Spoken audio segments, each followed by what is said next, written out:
Time now is 7:13 on this Monday morning. 2023 really shifted the diversity, equity, and inclusion landscape for many years to come. That's according to a new report from the DEI consulting firm Paradigm. And joining us now to share details about the current state of DEI, Mark Lee, and also joining us via Zoom is Dwight Hamilton. Good morning to you both. Good morning. Thank you both for being here. So first of all, give us an overview, Mark. I'll start with you of this, when we talk about this new report and what they're predicting for years to come.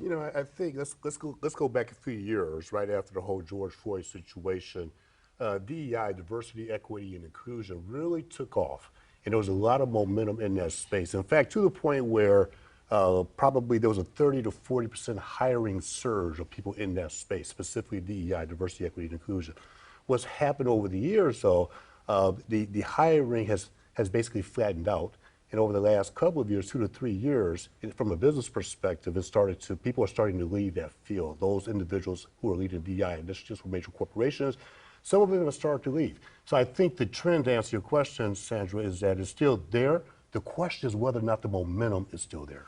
And that's obviously from the business perspective. So Dwight, out of curiosity, what are we looking at from an educational perspective when we talk about the state of DEI?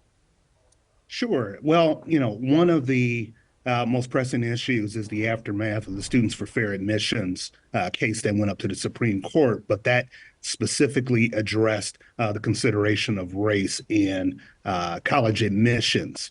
But since then, that has provoked some other challenges that we're seeing for other programs that we have. That being said, there's still a strong commitment from higher educational institutions because they do see the value in creating an environment where students from a variety of different backgrounds have a sense of belonging and connectedness with their institutions. So, and I guess this is a question for both of you. Do you think the DEI efforts, whether we're talking about business or education, are losing momentum at this point? I think what you're hearing, Sandra, is a lot of noise out there. I think Dwight hit the nail on the head. I did talk to a couple of businesses leading up to this interview. They said the exact same thing he just said. The commitment is still there. And I think what's happening, there's a lot of noise out there. We're in election season, for example. There's a lot of noise with respect to the election. But I can tell you from a business perspective, the commitment is still there.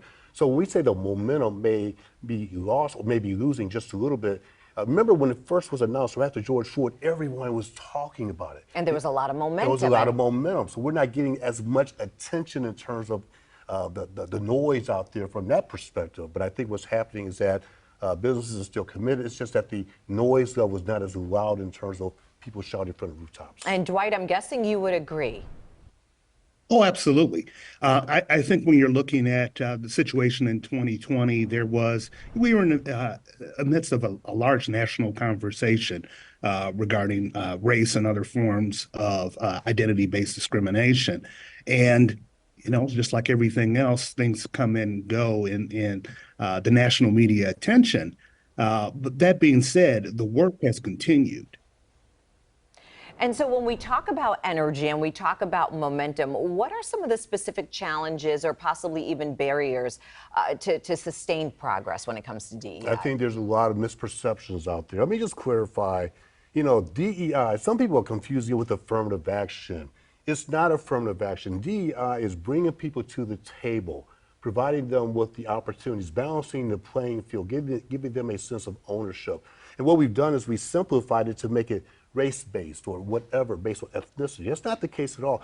People are just asking for that level of commitment to give them the opportunity to advance, whether it's from an educational perspective or from a business perspective. So what is it going to take? It takes that commitment from the top down to continue to communicate the effectiveness of why we should have the initiatives throughout the organizations. And Dwight, in your opinion, what's it going to take to remove some of these challenges and possibly even these barriers when we talk about moving forward and kind of galvanizing that momentum? Well, I think we're constantly looking at best practices and more effective ways to create a sense of belongingness, particularly in higher educational institutions. But that's also relevant for employers and the environment that they create. But going back to what Mark is saying, I think another thing that makes DE&I more effective is to actually have a plan. I think what happened in the aftermath of 2020 is a lot of institutions wanted to do something. They wanted to address issues, but they didn't always have a plan to do so. They didn't always hold people accountable and have a tangible plan. And, they're saying if you don't know where you're going, any road will take you there. I think that institutions that have had plans, strategic plans, and have had measurable goals, they're the ones that are continuing to be successful. So to the extent that you're seeing some loss of momentum, I think that's partially a result of institutions and businesses wanting to do something, but not necessarily thinking out in advance what their actual goals would be. And Dwight, mentioned they're having a plan. What role does leadership play in all of this in terms of either advancing or hindering initiatives like this? Yeah, I think, let me talk from a business perspective. It's important to understand the value from a business impact that DEI can have on your business. So, for example, if you have a diverse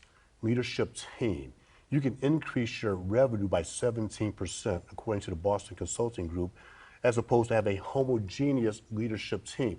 Leadership needs to take that information and talk about the importance of doing business across all segments of the population.